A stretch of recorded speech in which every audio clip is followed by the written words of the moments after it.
The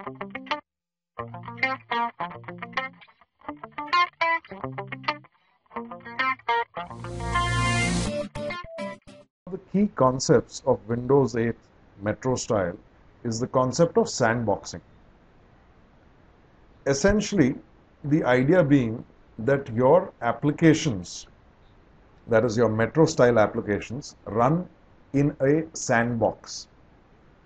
Now, what this means is that if an application wants to access certain kinds of resources. Now, when I say resources, I mean the file or files on the systems, or let's say the network or the camera functionality. Either of these are exposed as what is known as capabilities. And if your application needs to access these, then it needs to explicitly say that, hey, that particular capability is what I need access to. So that has to be declared explicitly by the application. Without that, the application won't get access.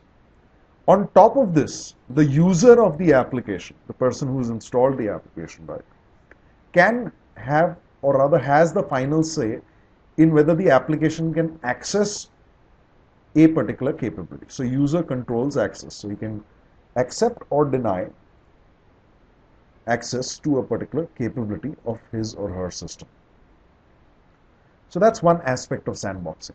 Another aspect of sandboxing which comes into play is, take the scenario where you have a user who is using an application which is, for instance, on a typical desktop computer.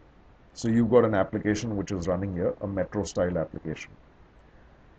Now this application has been given access to access certain files. Let's say it's the application's files itself, right? So files of application 1 are accessible to the application. Now take the scenario where the user has moved from the desktop and is using a different kind of device. Maybe it's a slate. Now here when he runs the application, now this is a completely different machine. He could have access to the same set of files. Obviously, one more thing which comes into play is roaming. That is going to be explained in a separate video. But the key point is app 1 still has access to files of app 1. Now let's take the scenario where you've got another application installed by the same user. This application won't have access to the files of app 1. So you need to declare if you want access to a certain capability, and the user has final control over that capability being given access to or not. And finally, an application cannot access another application's files, even if the applications are both installed by the same user.